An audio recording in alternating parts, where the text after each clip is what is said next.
start the discussion, and whenever the person arrives, we give him the floor for his presentation, because I'm sure a lot of you are interested to hear something of the work that is being done in Ushaidi. But when I look to the three speakers, it's about, I must say, I have a gap to bridge, because the different stories are different approaches to the theme of this session. And let's see, the first question I would have, and it's maybe more oriented to the technology aspects of what we've been discussing. Often people say that there is a big gap between the geospatial community and the mainstream IT community. I don't know if the panel feels that way about this, and if they feel that way, what would their proposals be to bridge this gap? I don't know if any of you would like to reflect on that. Well, you want me to start? Yeah, no problem. Okay. I think we all have something to say on it. Yeah, okay. Let's see what you have to say. And the first question becomes, is the mic live? I think it is. Do I push this on? It's okay. It's live when you talk. Oh, okay. This discussion has happened multiple times here, and it happens a lot in our industry. And I will tell you, my impression is the gap is a lot smaller than we in this room think it is. Because we in this room, or most everybody here, is spatially skilled at a considerable depth. The difference is, in the classic IT world, 15 years ago, yeah, there would have been a big gap. And probably 10 years ago. Ever since Google Maps and iPhones with driving directions and street okay, if I get my iPhone out and I'm going here, I can see what the traffic is. The gap largely disappeared, because all of the concepts and the capabilities, even though at a consumer level, if they're an IT type, remember, they're a technical person, and they can look about this and impute what could be done. So when I talk to pure IT people, if I mention spatial, they quick, oh yeah, let me show you what I can do this. So maybe at a very deep level, there's still a gap, but it's not that they think we're from another planet anymore. You know, basically the IT people think they're quite good at this, and actually many of them just play on the side because they've got their Google Maps and they write their own little, you know, since they like to do computer stuff, they write their own little mashup. And so then, you know, they've already self-skilled in this. So I think the gap's a lot smaller.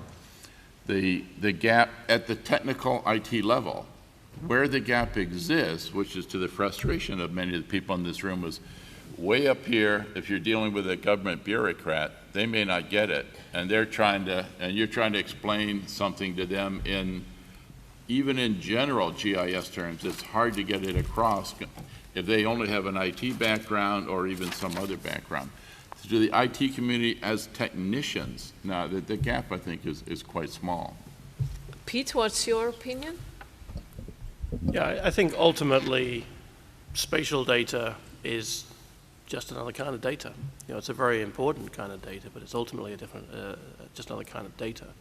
So I think that perceived gap that you're referring to, Ingrid, is probably historical in the sense that in the early days of the move to digitization of spatial data, that was kind of off in specialist systems, off in a little department somewhere.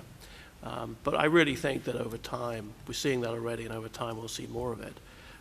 Spatial data is becoming part of the mainstream, and it's becoming part of the core data infrastructure. It's increasingly becoming served up in the cloud, so it's leveraging from the core infrastructure that's there. I think if there has been a gap, it is closing, and ultimately, I don't see why it would exist in the long run.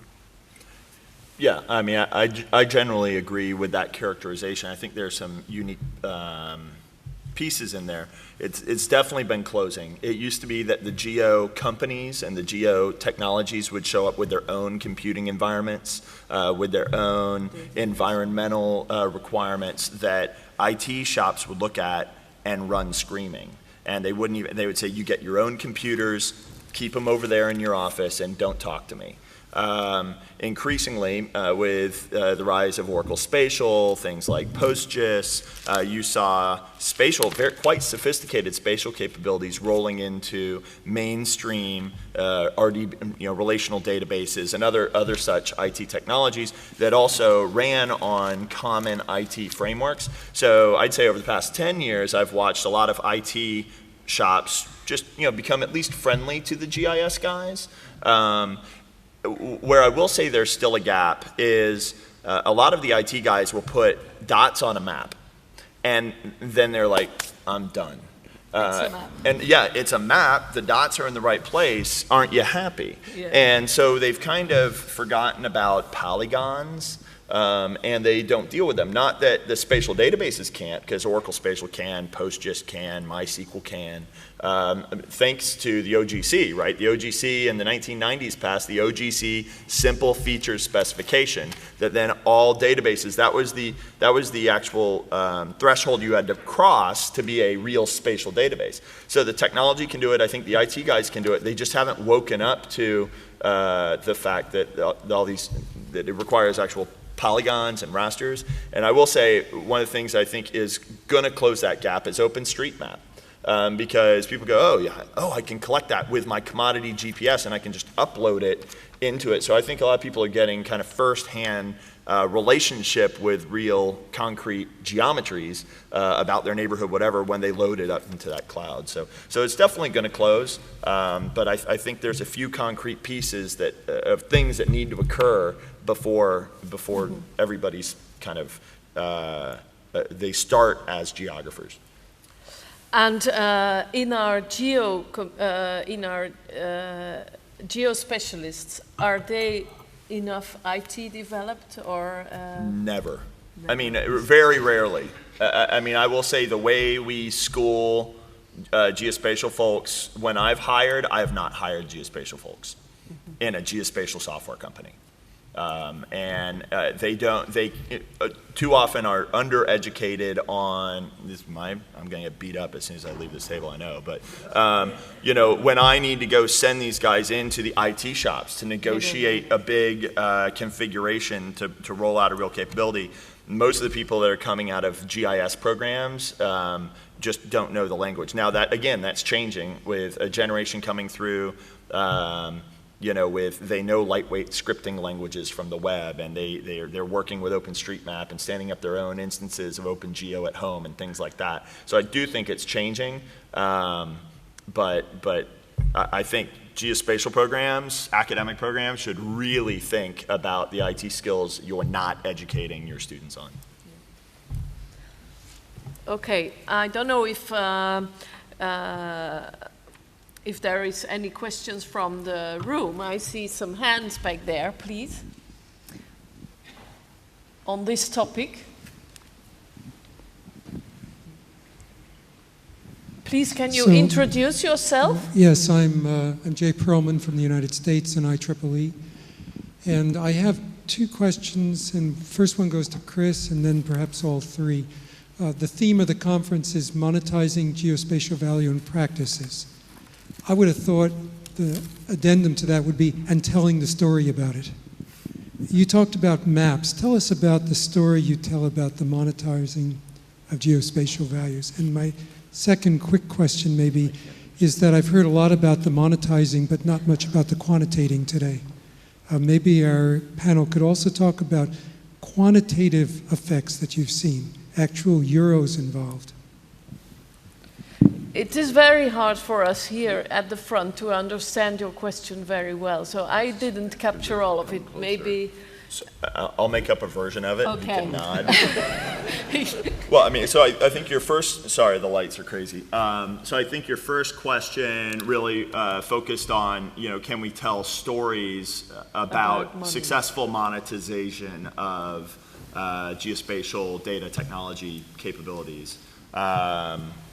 Your second question, I didn't understand the word. I just forgot. Second question was, we've heard stories about monetizing, but not quantitative stories of how many euros are involved. Right. So on the stories, I actually think yes, there are many stories out there. I'd probably say there's two different kinds of stories. One is kind of the monetization of either public or collaborative investment in a public infrastructure. Stuff that you're creating value on top of something that's free, right? We flew the shuttle radar topography mission, and we gave it to the world. So everybody had 90-meter post spacing. In my opinion, that's not good enough. But we gave that to people, and that they were able to monetize on top of that. Landsat's another success story there of public investment that has led to no end of economic activity because there's all of this data out there around land classification, vegetative health, whatever you want, in the public domain. I think OpenStreetMap is another example of that where government's not involved in any material way. I mean, government employees put data in, and we've taken things like census tiger data and put it into OpenStreetMap. But that's enabled real companies that have just switched over to using OpenStreetMap as their base map, and they're monetizing value out of it. So I think that's a really important theme that any forum like this should always go to. But then there's just, people, I think, a lot of companies out there, you should see these capabilities where they collect stuff that no set of volunteers and frankly no government is really in a position to do. And just watching their stock prices go up kind of tells you a lot of stories about their monetization and making the sheer number of apps. People will talk about the top 4. I'm kind of making this up, but it's something kind of true. Like the top 4 grossing apps in like the App Store are geospatial apps. And the big fight between Apple and Google over the mapping thing was because the first thing people do when they go to their iPhone is the mapping app, and they didn't want it to be the Google Maps thing on their iPhone. So I think there's no end of stories about just private investment in location leading to huge revenue, and I think oftentimes high margin revenue, right? Good profit. So. Were you going to? Yeah, I'll just give you a specific example because, again, surely Chris has already covered many.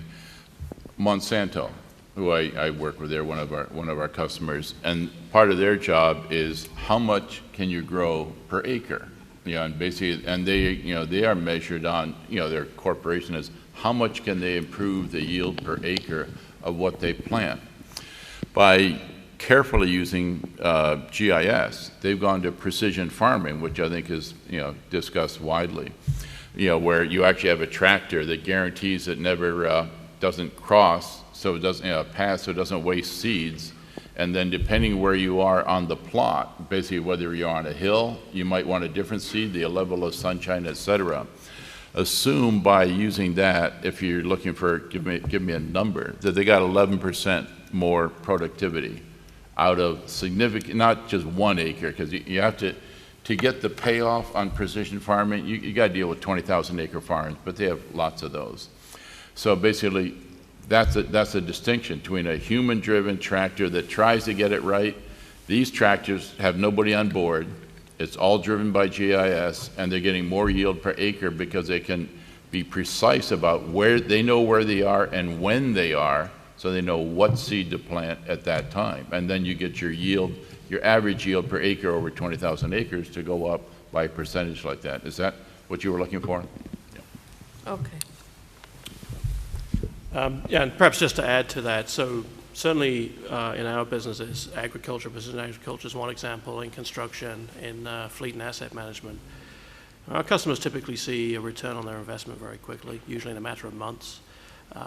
Stephen just talked to the precision agriculture case. It's about yield, but it's also about reducing the input costs. So you can get more yield per acre in precision agriculture, but you can also do it using fewer, less volume of fertilizers, pesticides, water, and fuel. And the intangible on that, so there's no question that there's a very fast return on investment there. We do publish those studies from time to time. There's also an intangible there in terms of it's also better for the environment. And we see similar in the construction world, really the return on investment is driven by the automation of the process, which saves time, but also saves rework and it saves machines standing around. So it's getting it right first time, quicker, but also reducing the input costs, whether that's labor or fuel, and reducing the impact on the environment. I know we've also published results on the fleet side. For example, British Telecom, they run a very large fleet of service vehicles. The saving for them is that they can reduce the number of service vehicles while at the same time improving their customer service. You know, if you need your telephone serviced, you don't want to hear we're going to be there sometime in the next 2 days. You don't hear we'll be there sometime tomorrow. You want to know that they're going to be there between 10 and 10:30 or 10 or 11. But that's a very difficult problem to solve because you might say you'll be there at 11, but you call in at 8 o'clock and you say, actually, I've changed my plans, I'm not going to be there. That happens to them all the time. That happens to them thousands of times a day. So the solution we provide there is something that enables the scheduling to be done dynamically. But the net saving there was in the tens of millions of pounds. But as we do, you can look on Trimble's website. We do publish some studies that provide more details than I've been able to provide here. Okay, these were some examples of real money coming out of the use of geospatial. But of course, on the public sector, we talk about value coming out of, and the non-profit sector, it's more about value than actual money being made. This is just a small remark I really like to make when discussing this. Did you find this sufficient? Okay, then I would like to raise another item. If we look at the integration of all this technology, and we just heard about tractors driving around without drivers, but still people play an important role. And I remember an example which the colleagues from Ordnance Survey explained to me once, in the foot and mouth disease from one farm to the other. So the location that was added to the information was not the farm, but his car when he was driving to the next one. And they really had to instruct the vets to do this information at the farm. So we can think about technology and pushing and pulling, but still there's people behind that technology, and people sometimes don't behave as we want them to behave. So I am wondering, do the people that are in this field or that are working, do they really understand about geodata? Do they understand about the technology? Do they understand that, for instance, in a spatial database you have selection criteria and some objects are not in there not because they don't exist, but just because you didn't put them in there. So these issues, to my opinion, are certainly things which are when the community is helping us to collect data, how can we manage that? How can we cope with that? We've seen some answers in your presentation about outliers and so on, but how to manage that? Well, I mean, I think part of it is a generational issue. We often in the IT space talk about digital natives versus digital immigrants, and now you have a generation of kids that have grown up not just with the World Wide Web and personal computers, but with smartphones. And they're 18, they're 22, they're in the workforce, and you forget that 10 years ago they were 8 and 12, right? Clicking there on your smartphone, using your data plan. I think we have a similar issue here in the geospatial realm, where we have location natives and location immigrants. And we can all sit here and say, oh, I'm a location native or a geospatial native because I've been doing GIS or remote sensing since 1950, 1960, 1970. I'm not making any assumptions about your personal age. But you've been at it for a while, right? And kind of forgetting that GIS is something that has really only hit 0.0001% of the world population. But location-enabled smartphones is now hitting, a very large proportion of the community. Location-enabled apps, which are only a handful of years old, beyond like Google Maps on the phone, are very new. So I think the social impact, just on an awareness level of having location natives constitute, 70% of humanity 10 years from now, is monster. And people I think we forget about that, because our vector, our path by which we became location aware or geospatially savvy came through geekier, more specific professional channels. And that's not how the rest of society will become location aware.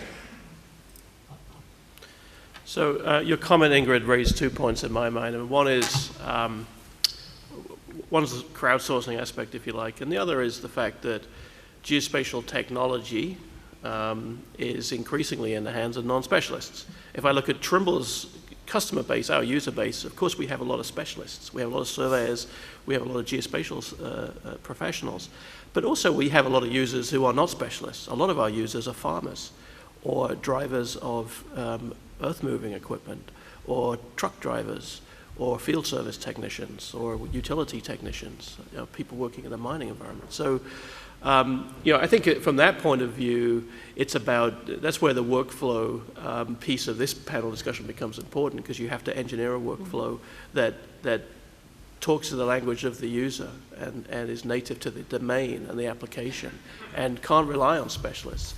If utilities, for example, operate large workforces, if you've got 10,000 people, they're going to tell you, don't talk to me about training. I can't afford an hour of training is 10,000 person hours out of my. So it's got to be intuitive. It's got to be easily absorbed, and it has to be a little bit foolproof in terms of the example you gave is good, right? That the person is not necessarily spatially aware, so may not think about the fact that they're doing it from A to B. So you have to, perhaps you have to build something in the workflow to stop it from happening when they're moving. Yeah. And I think on the crowdsourcing point of view, there's analytics, because it's really about how large amounts of data will a crowdsource are going to be used in the professional environment. I don't think that question is really answered yet. But the key to it, is partly in the analytics in terms of how you do determine the outliers. And okay, you always get one person who's trying it maliciously, but the crowd will tell you something. But as I said before, I also think that crowdsourcing has a role to play in the professional environment as a means of intelligence, because the crowd will tell you where things have changed. The crowd will tell you where the map is out of date, or where the database needs to be updated. And I think that's the key to it, is really to use it in the right way, coupled with the analytics. But is the crowd always right? No, they're wrong most of the time. Yeah. But I think it's how you engineer your social platform. It's how you engineer your environment, so you can separate the wheat from the chaff. Google, if you look at how they do, was it MapMaker? It used to, I haven't used it lately, it used to require multiple confirmations before something would move up. OpenStreetMap doesn't require that, but they have, many eyes on the edits, and they do a rollback mechanism. No, I don't like that, that's wrong, I'll roll it back. And they have diagnostics on it where, like, no feature really ever gets, I'm making this up, guys, but there's an actual statistic out there. No feature in OpenStreetMap ever really gets edited more than 11 times. So you can kind of mathematically see it as an asymptotic sort of thing. If it's been edited 9 times or 10 times, you pretty much know that it's a rock solid observation, because that's just the running average of how things work. But yeah, there are doofuses in the crowd. There are people that say foot and mouth was here, except for they're driving down the country road. And the question is, how do you engineer the social mechanisms and take best of breed social mechanisms to mine out of that? Let the crowd kind of help you mine. And the crowd will jump on each other. I mean, you mentioned Wikipedia Absolutely. in your presentation, Chris, which I'm a big fan of. Yeah. But what you see there, actually, is the crowd always right? No, but can the crowd be pretty good? Yes. I mean, Wikipedia is entirely crowdsourced. It's people contribute. And if somebody contributes, and it's an encyclopedia, right? If somebody contributes something that's wrong, it doesn't take people long to pile on and get it fixed. Depends on the community that can react and know the information correctly. If it's only a small community, it only works if it's massive. It's a big community. And another example, for people that travel a lot, I like SeatGuru. I don't know if any of you use SeatGuru, but That's entirely crowdsourced. It's people that travel on planes a lot, and they get to know which are the good seats, which are the not so good seats, and they send that into a small group of people who manage that data. But it's actually reasonably reliable. I mean, you do find occasionally, it can work, but it's having the right environment, I think. Right. And a large number of people. It only works if you have the effect of the numbers. When we talk about crowdsourcing especially, but also in all the other issues of data collection, we get lots and lots and even more lots of data. And we are facing, I think you addressed it, we are facing huge amounts of data which are there and which we somehow have to manage, and where we have a responsibility. And if I look back to what we have in our offices, the beginning of the digital work we have been doing, it's a black hole. We have no records, no archives, we cannot read the tapes anymore. So if in 100 years of time somebody is looking back into our history of our institute, then in the 80s we didn't do anything in the beginning of the 90s, because these digital data, the work we did with all those newly developed tools, where are they? They're somewhere on a tape which is not readable and so on. And if I look back longer in time, I have made wonderful products with a map made by the General de Ferraris on the Belgian territory in 1777, and all the richness of the information is there. I can't do that with a map from the 80s, only with the printed version, but not the rich content which was in the database. So I think this is certainly an issue where, as a data managers in the geospatial community, I don't think we have really solved that issue, or at least I'm not sure we have. Especially if we go into the issue on crowdsourcing and so on, where you get these gigantic masses of data. Well, no, I mean, there was clearly a dark ages of IT when it wasn't digital, it was analog digital, and stuff is stuck on tape and it's stuck on, floppy disks. They're a nightmare, and they're all physically degrading and disappearing. I mean, there's a similar thing with wet film, aerials. Those were actually analog, but they're still there. I mean, I know large archives that are physically dissolving right now, and nobody's got the budget, the time, or energy to go do it. They're literally just disintegrating, and they've got like 3 years left. But in the case of digital, I mean, it is extremely frustrating when they actually used computers to collect it and then put it on a physical media that is just not going to survive. And the music industry's been doing this, right? I mean, they've been taking Charlie Parker's old stuff, his old jazz stuff, and moving it to digital as fast as they can. So I don't know what the answer is. And that's mostly out of passion, right? Passionate music guys that don't want to lose this stuff. So I don't know, maybe we can channel the passion of the geo geeks to pull all those old tape drives and do something sensible with them. But yeah, tape was awful. It was a bad idea to begin with. Sorry. Yeah, but the music can still be played because let's say the format hasn't changed. The vinyl can play, but the 8 tracks are all going to dissolve. Yeah. Okay. Yeah, we should go back to vinyl. Okay. Any other comment on this? Well, I learned from Stephen's presentation that we're not even going to have the technology to store all of our data in a few years. So, in terms of data that's lost in the past, I don't know. I don't think there's any technology solution to that if it wasn't preserved. Well, the problem we face is that you have to preserve not only your data, but also the software. And we don't have the means to preserve all the versions of the software and all the versions of the exploitation system and all the versions of the computers where these systems were turning on.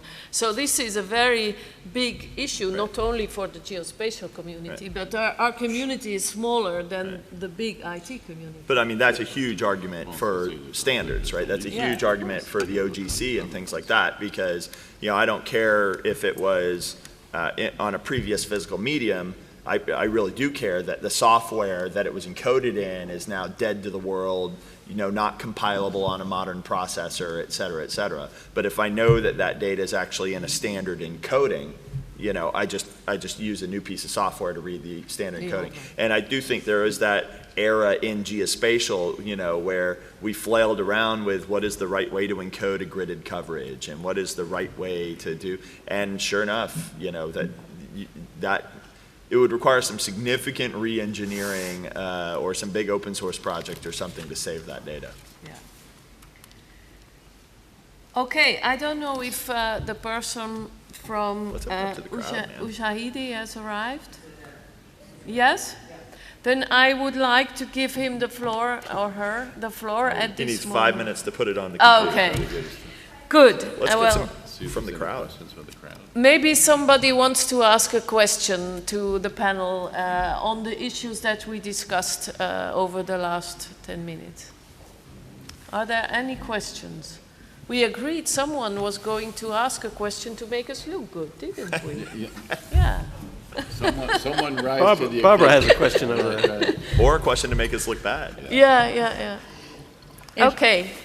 Barb Ryan, Group on Earth Observations in Geneva, Switzerland. And actually, you started to talk with your last summary on this data archiving issue, but it took kind of a technology bent. I thought it would be good to tie in this morning's panel with this panel, because, Steve, while I agree with you about we maybe can't save all the data, I think there's an expectation out there that technology will come through on this particular point, you know, with how we could start storing this data. And then I guess I would maybe look to you, Chris, because I would think you would be arguing, don't throw the data away, because we aren't going to be able to tell our stories if we can't recreate what was done. So then it goes back to this noise signal thing also, because while actually on Facebook I don't care what my friends had for dinner last night, I imagine somebody does, you know. And so I think one person's noise really is another person's signal. So how do you start, what are you going to throw away? I guess that's the question to you, Steve. What is being thrown away, or what are you going to suggest that people start throwing away because technology won't save us? Right. Let me digress on technology, and then I'll come back to because it's a policy discussion, which make it, most people in the room are familiar with Moore's Law, you know, that basically, you know, like every 18 months we double our compute power. And then there's always the naysayers that say, and it just run out of gas. And basically, and they've been proven wrong for about 15 years now. It's starting to get into trouble. And it's not technology, and this is the point I want to make. I was at this was the American DARPA, who, you know, funds research, just fundamental research. And it matters to the people in this room, because this processing raster images is just, you know, God's gift to CPU sellers. You know, it's very compute-intensive work as to process raster images. And right now, that's living off, you know, the most powerful chips that we can get, and each shrink keeps going. Even Intel is recognized in about 1 or 2 shrinks. It's the cost of the shrink. It is not the technical capability. They know how to do the shrink, but it will cost so much, they will never get the money back. That's the issue. And so what is being funded in research with a event horizon of 2 to 5 years is going back to analog chips to process raster imagery. You know, this will be a topic, you know, everybody here, most people here that, you know, have to deal with raster imagery. So with an event, 2 years, I think it'll be a CMOS chip, and 5 years, a full analog chip. And that's going to be the approach for the processing. And I'm not talking storage, you know, but that's what I'm saying is this is where technology is going, is because Moore's Law, because the cost is starting to run out of gas. But yes, there's an answer. What's the difference? About 4 orders of magnitude in performance. In addition to that, it's multiple orders of magnitude in power reduction. You know, the chips eat up power. You know, your computers heat up. But basically, the analog chip uses vastly less power than a digital chip. And so that's why they're actually going to bankroll the research. You get 4 order magnitudes of compute speed as well as a radical reduction in the in energy consumption. But that's all on the compute side. I personally, I'm not going to speak for the company, but I don't know anybody. I know. Let's say we know all the storage manufacturers. We don't know of anything on the event horizon, and I'm talking 10 years, that is really going to make it doable. But I want to be precise on what we're talking about, where your data explosion is. It's video. It's dominated by video and partly by sensors that are giving static data back. So your way to handle this is on your videos, you only store the deltas. The problem is the software technology to do the pattern recognition to give you just the delta in the video. So you take a base video. This is from all the drones. That's where the military is overloaded. And we talked earlier today about the military has the most money, can fund the most research. Even it's the military that's paying for this new raster chip. But it's also, they're the ones that see no way to store all of the drone video as is, as raw data. If you process it, shrink it, do deltas, that's your solution there. So I'm not talking about your vector data or your alphanumeric data, your historical data, your demographics. Forget, yeah, sure, we got storage, there's enough storage for those. Don't worry about any of those. It's the drone video, and it's sensors by the billions that are just saying, same as last time, same as last time, same as, you don't want to say that. You want to say, and this is the time. When people talk about an X, Y, Z and time, it's, I'm the sensor, and here's my new value. I did nothing for 3 days and 27 minutes and 4 seconds. Here's my new value. So that way, that is the logical compression of the data on time value, or as Chris has said, changes over time. Okay, that's the two solutions on, that's what you delete, is my, which I think what you asked me. The rest, you got enough, yeah, you can, the rest will, there's no obvious reason why we can't handle that. No. I mean, okay. Go ahead.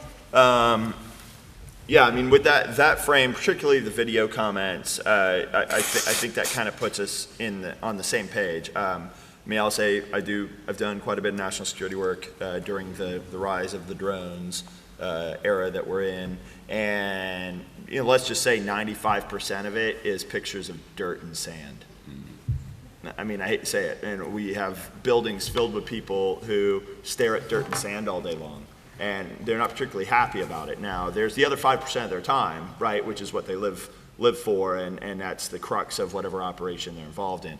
But so you then have that policy question of what should I do with the 95% of my video, which is the 95% of my storage, which is staring at sand. And sometimes, depending on what it is you're doing, you make the hard decision, like, I need those pictures of sand because, they may tell me something in the future. But I will say, policy-wise, they're moving to figure out what their tactical window is. Do I keep 90 days of it and throw it away? Especially if it's urban, persistent surveillance. It's like, maybe I want to keep that around. But they're making hard decisions. And I think everybody's got to make hard decisions. At some point, Facebook's going to have to make a hard decision, right? When Apple puts the 1 trillion megapixel camera, which is now shrunk to the size of an atom, on the iPhone 1 million, it's so big that Facebook's going to say, I'm sorry, you've got a 1 gig upload per picture limit. And they haven't done that yet. But I can definitely see stuff like that happen. And a lot of times we just adapt to the shape of the technology around us. If somebody puts a file upload limit on us, we go, okay, it's free, whatever, I'm cool with that. So I actually think you're going to start seeing our technology landscape shaping our behavior in a way that lets the technology landscape keep up with our behavior. And it'll be somewhat invisible to us. It'll be choices made for us. And despite all your rage, you'll still just be a rat in a cage. So. Yeah. Okay.